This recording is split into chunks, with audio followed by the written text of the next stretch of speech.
Assalamualaikum warahmatullahi wabarakatuh.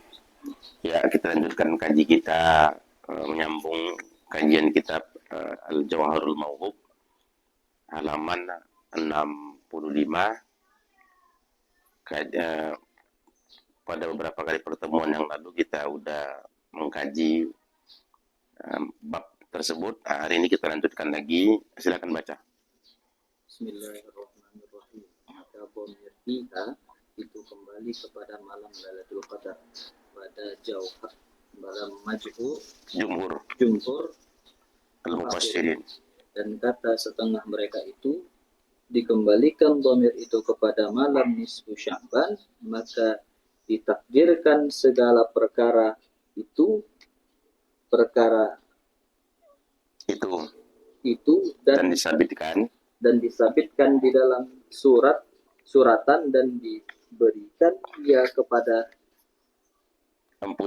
empunya daripada malaikat pada malam nisfu Sya'ban, dan setengah daripada alamat malam Lailatul Qadar bahwa adalah malam itu tiada panas dan tiada sejuk, dan naik matahari pagi-paginya putih, tiada banyak cahayanya karena banyak malaikat naik turun pada malam itu berpuak-puak seperti firman Allah Ta'ala, tanazzalul malaikatu warruhu fiha, yakni turun malaikat dan ruh padanya, yakni pada malam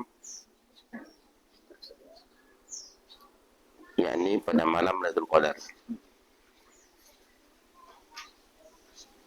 Yakni pada malam Lailatul Qadar. Dah, semua dulu ya. Ya, kita kaji ini bentar ya. Dalam pembahasan ayat yang sebelumnya, fiha yufraku kullu amrin hakim. Kan ada itu kan, beberapa baris di atas itu kan ada ayat kan, fiha yufraku kullu amrin hakim. Ini surah Ad-Dukhan ayat 4. Ayat ini para ulama berbeda pendapat dalam memahami kata fiha. Kata fiha itu, kalau diartikan kan fiha padanya, yufraku diberikan, dicerai-ceraikan. Kalau ditulis di sini artinya dicerai-ceraikan, diberikan. Kullu segala sesuatu perkara.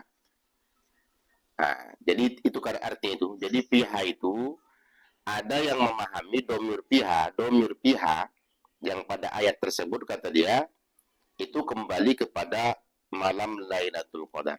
Piha pada malam Lailatul Qadar. Ada yang mengatakan begitu, pada malam Lailatul Qadar diberikanlah segala sesuatu perkara. Jadi yang memahami domir piha yang pada ayat itu maksudnya adalah Lailatul Qadar itu paham dari jumhur, pendapat para ulama tafsir, jumhur mufassirin. Jumhur itu kan kebanyakan ulama tafsir. Ada yang memahami seperti itu pada Lailatul Qadar. Kemudian ada lagi pemahaman yang lain lagi. Kata setengah mereka itu, sebagian ulama yang lain mengatakan bahwa domir piha itu katanya itu kembali kepada malam nisfu Sya'ban. Jadi bukan Lailatul Qadar. Fiha pada malam nisfu Sya'ban diberikanlah segala sesuatu perkara. Kan begitu, ditetapkanlah segala sesuatu perkara. Karena kalau kita lihat dari sini kan itu fiha yufraku kullu amrin hakim. Kalau pada ayat Al-Qadar, ayat keberapa itu? Ayat keempat mungkin ya. Tanazzalul malaikatu warruhu fiha biizni rabbihim min kulli amr. Kan gitu. Kan sama juga. Tanazzalul, turunlah malaikat dan malaikat Jibril pada malam itu atas izin Allah untuk menyelesaikan segala perkara. Tengok di surat Ad-Dukhan ini ada cerita tentang perkara. Kemudian di surat Lailatul Qadar juga ada cerita tentang perkara. Akhirnya orang bingung.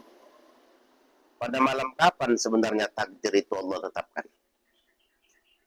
Malam nisfu Sya'ban kah atau malam Lailatul Qadar. Jadi ada yang memahaminya pada malam nisfu Sya'ban.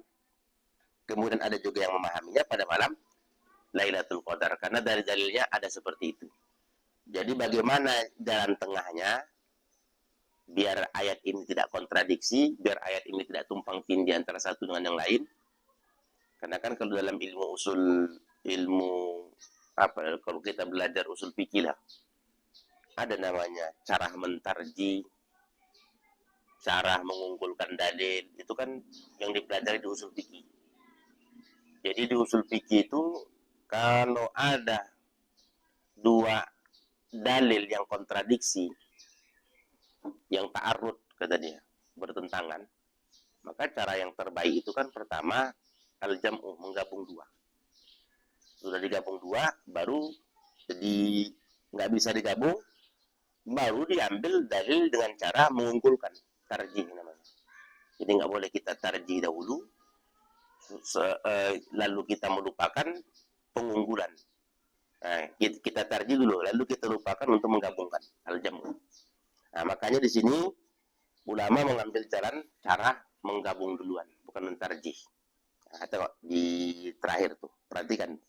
Kata setengah mereka itu dikembalikan domir itu kepada malam Lailatul pada malam nisfu Sya'ban.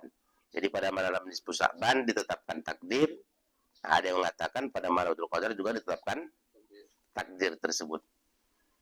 Jadi bagaimana ini? Maka dibikinlah jalan tengahnya. Maka ditakdirkan segala perkara itu di malam nisfu Sya'ban kata dia. Jadi takdir ditetapkan pada malam nisfu Sya'ban, kan begitu.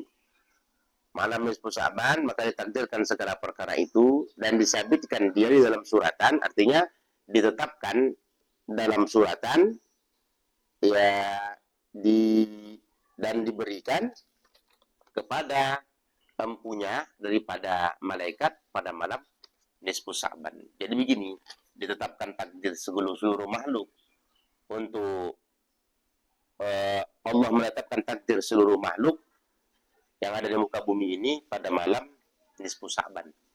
Lalu diserahkan takdir tersebut kepada yang berhak menerimanya dengan dibawa oleh malaikat itu pada malam Lailatul Qadar.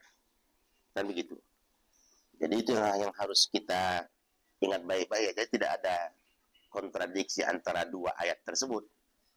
Tidak ada kontradiksi antara satu dengan yang lain, saling mendukung, kan begitu. Jadi pada malam nisfu Sya'ban takdir ditetapkan, pada malam Lailatul Qadar malaikat ditugaskan Allah untuk mengasihkan catatan-catatan takdir yang sudah ditetapkan tersebut kepada yang berhak menerimanya. Makanya di ujung tadi kan disebutnya empunya.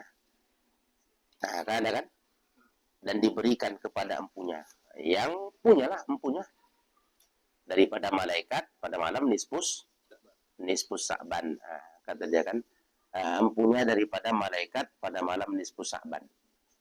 Jadi begitulah cara mengunggulkannya. Jadi kalau memang di penjelasan ini tadi, penjelasan selembar ini, yang satu baris ini tadi, setengah mereka itu dikembalikan domir itu kepada malam nisfu Sya'ban, maka ditakdirkan segala perkara itu dan disabitkan dia dalam suratan, ditetapkan dalam catatan dan diberikan catatan tadi itu takdir tersebut kepada pemiliknya daripada malaikat pada malam nisfu Sya'ban.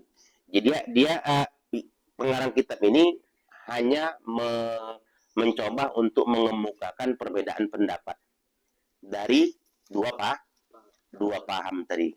Jadi ada menyebutkan malam nisfu Sya'ban, ada menyebutkan malam Lailatul Qadar.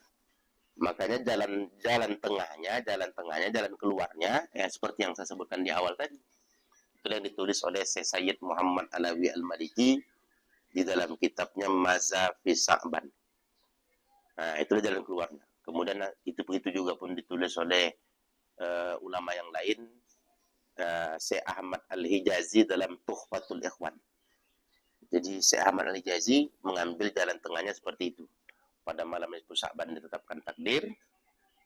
Kemudian pada malam Lailatul Qadar, diserahkan ketetapan takdir yang udah ditetapkan malam nisfu Sya'ban tadi, lalu dibikin dalam satu nuskha, dalam satu catatan, itu yang dibawa oleh empat malaikat yang lalu tuh. Malaikat apa?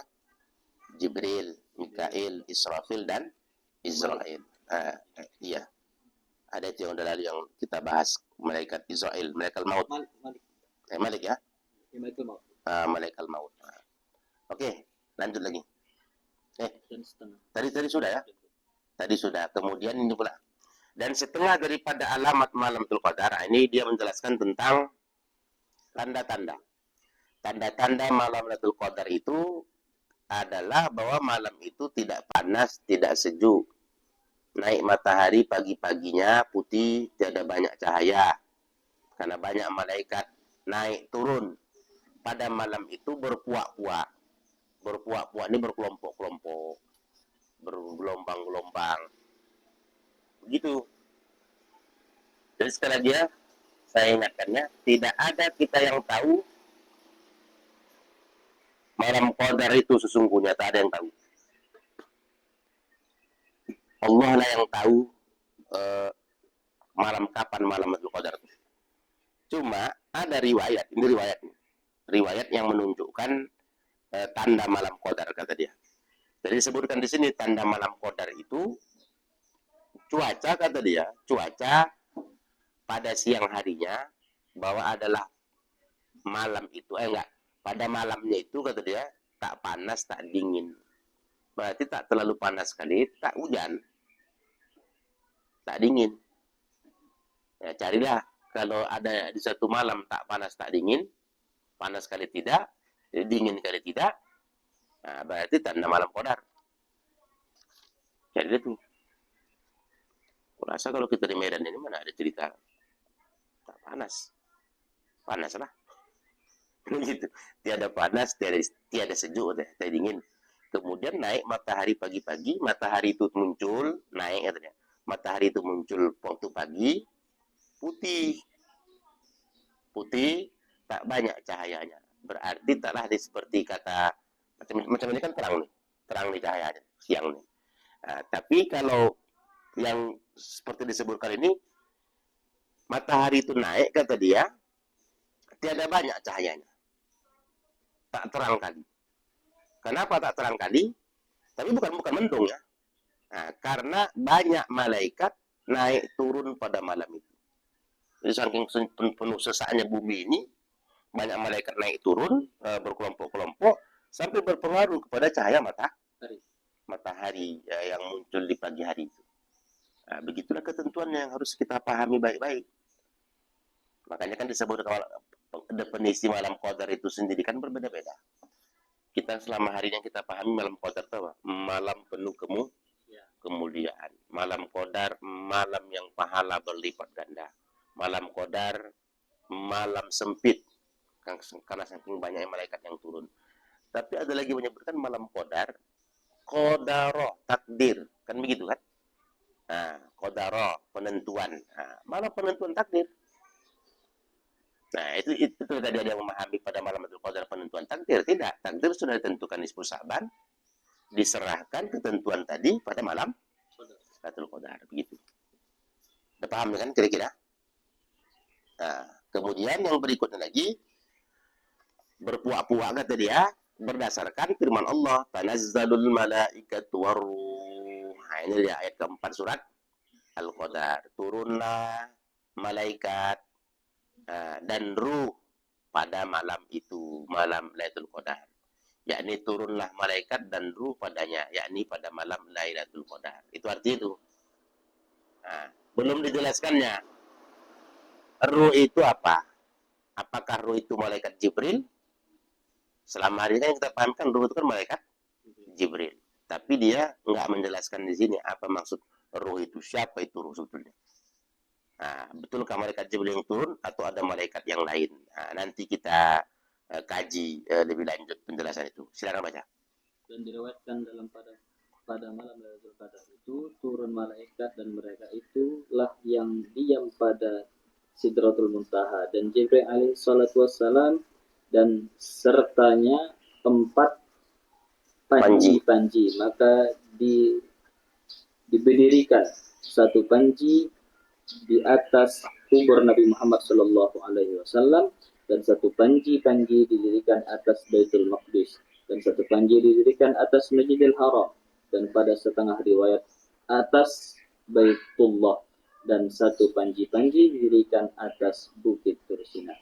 Dan tiada ditinggal ia akan satu rumah yang ada padanya mukmin laki-laki atau perempuan, melainkan masuk ia akan dia dan memberikan salam atasnya.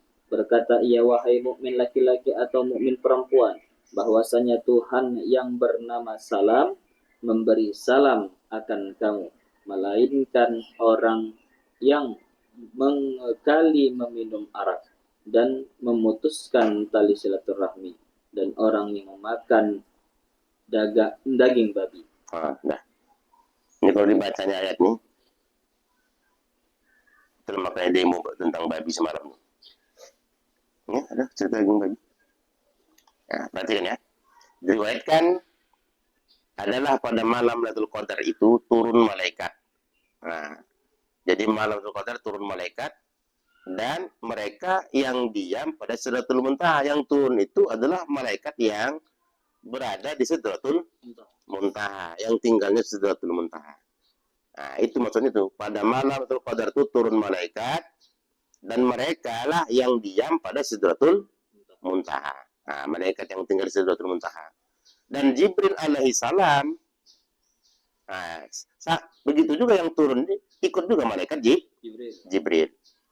Dan sertanya 4 panji-panji. Malaikat yang turun tersebut membawa 4 panji-panji, 4 bendera.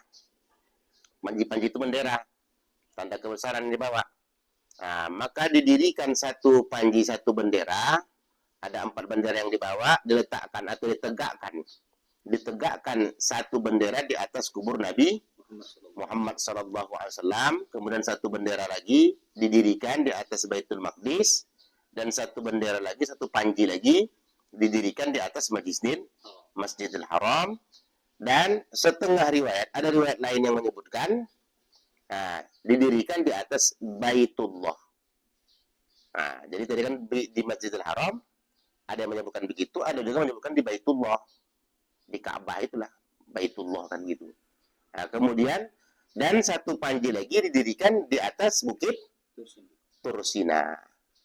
Nah, Baitullah. Jadi Masjidil Haram. Nah, jadi antara itu riwayat tadi, kalau tidak di kubur Nabi, di Baitul Maqdis, kemudian di Masjidil Haram, kemudian di Bukit Tursina atau di Baitullah. Dan tiada, kata dia, tiada tinggal ia akan satu rumah yang ada padanya mukmin laki-laki atau perempuan, melainkan masuk ia akan dia. Jadi malaikat-malaikat yang turun tadi tidak ada melewati satu rumah yang mereka lewati yang tidak ada mereka ucapan salam. Nah, begitu disebutkan di sini ya. Jadi tidak ada satu rumah pun yang mereka tinggalkan yang tidak ada mereka ucapan salam. Dan tiada ditinggalkan ia akan satu rumah yang ada padanya mukmin laki-laki atau perempuan, melainkan masuk ia akan dia dan memberi salam. Nah, jadi malaikat tadi kalau udah melewati satu rumah, masuk, mengucapkan salam. Assalamualaikum. Dia ucapkan salam lah, wahai penghuni rumah, ya ahlul bait, wahai penghuni rumah, Tuhanmu assalam, kirim salam. Nah, begitu kata dia itu. Kan disebutkan ini. Jadi masuk ia akan dia dan memberi salam atasnya. Berkata ia, ini kata dia, kata malaikat tadi, hai mukmin laki-laki, hai mukmin perempuan, bahwasanya Tuhanmu yang bernama Assalam, Allah Tuhan Assalam, akan begitu kan, memberi salam untuk kalian semua. Jadi hampir semua rumah orang mukmin itu diucapkan salam. Setiap yang mana rumah yang dilewati diucapkanlah salam oleh malaikat. Kecuali ada pengecualian yang tak dapat ini. Nah, mana yang tak dapat itu? Jadi nggak semua orang itu nanti yang akan mendapatkan doa keselamatan dari para malaikat yang turun itu. Siapa yang tak dapat itu? Orang yang suka minum minuman keras, mengekali, terus-menerus mengkonsumsi minuman keras. Kalau sekarang narkoba, puasa-puasa juga, maki-maki juga. Nah, ini nggak dapat ini. Nah, kemudian siapa lagi yang qati'ur rahim memutuskan tadi? Silaturahim. Kemudian orang yang makan daging babi. Makan yang haram, makan babi. Nah, makanya mengapa orang kadang benci kali nengok babi ini? Cuman lah, kita melihat babi ini tak ada yang senang. Tapi bukan berarti Allah menciptakan babi ini sia-sia. Salah itu. Kalau seandainya diciptakan Tuhan haram, kita benci, kenapa diciptakan Tuhan? Nah, nggak boleh begitu. Pasti yang Allah ciptakan itu ada manfaat. Tapi bukan untuk dimakan. Babi itu diciptakan bukan untuk dimakan. Allah ciptakan babi itu adalah untuk keseimbangan alam di dunia ini. Ada kuman-kuman tertentu. Ada satu kitab, satu buku saya baca, Mukjizat Ilmiah dalam Al-Quran. Nah, di sana disebutkan, ada kuman di bumi ini yang itu hanya bisa mati dengan muncung babi. Makanya babi itu suka nyorodok-nyorodok tanah mencari kuman itu. Lalu kuman itu mati. Kalau seandainya kuman itu nggak dimatikan oleh babi, akan berkembang menimbulkan wabah penyakit. Maka tak layak untuk dimakan babi tersebut. Kuman yang berbahaya itulah yang bisa dimatikan lewat babi. Allah ciptakan itu. Nah, kalau kita makan, apa nggak banyak penyakit? Itu satu. Nah, kemudian yang keduanya lagi harus kita ingat, mengapa Allah ciptakan babi lagi? Ya, dengan adanya Allah ciptakan babi, dari situlah kita tahu untuk menggelar orang yang buruk akhlak yang tak bagus dengan kata babi.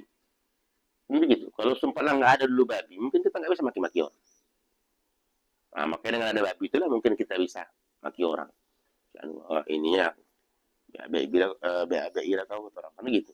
Nah, dengan adanya babi tersebut. Laki bini saja kalau udah maki-makian penyebutan kata-kata itu, makin tambah hebat berantem.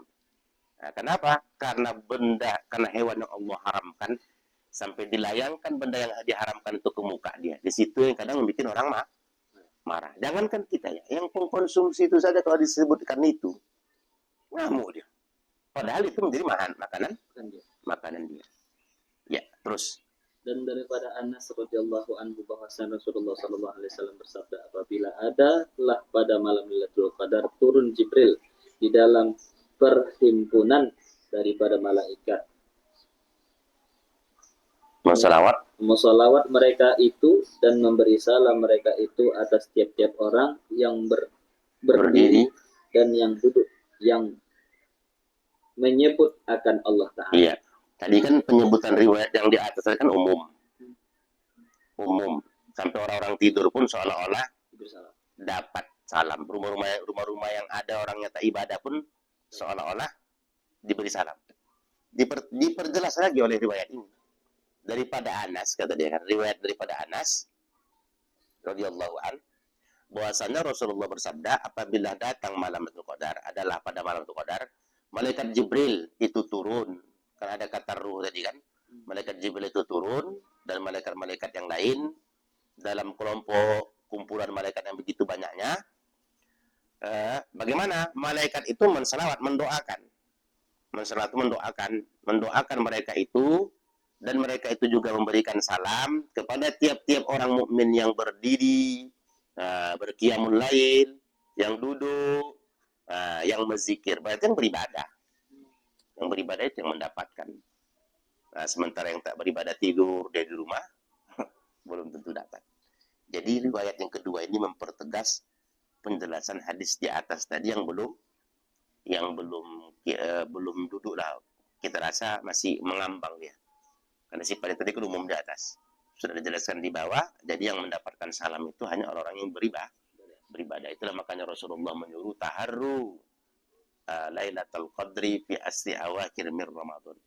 Intai kamulah malam Qadar itu pada 10 terakhir di bulan Ramadan. Maka disitulah kita disuruh untuk giat beribadah agar kita dapat doa malaikat tadi assalam dengan ucapan salam dari malaikat Jibril tersebut. Nah, Berarti kita secara otomatis dikategorikan mendapatkan Lailatul Qadar. Begitulah. Terus Dan daripada Abu Hurairah radhiyallahu anhu bahwasanya malaikat pada malam itu terlebih banyak daripada bilangan anak batu, maka dikehendaki dengan ruh itu Jibril. Ya nih. Kemudian bersumber dari Abu Hurairah riwayat juga disebutkan malaikat yang turun pada malam Lailatul Qadar itu jumlah mereka itu sangat banyak. Banyak sekali jumlah mereka itu melebihi jumlah batu kerikil yang ada di muka bumi. Jadi banyaknya batu kerikil, anak batu itu batu kerikil. Jadi terlebih banyak daripada bilangan anak batu. Banyaknya batu yang ada di muka bumi ini dibanding dengan malaikat yang turun, lebih banyak lagi jumlah malaikat yang turun pada malam Lailatul Qadar tersebut. Nah, itu dia memperjelaskan itu.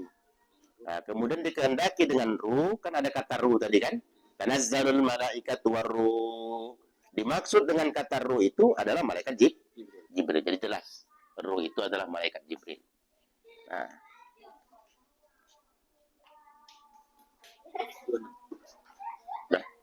Ya, demikian kita padakan kaji kita sampai sini ya.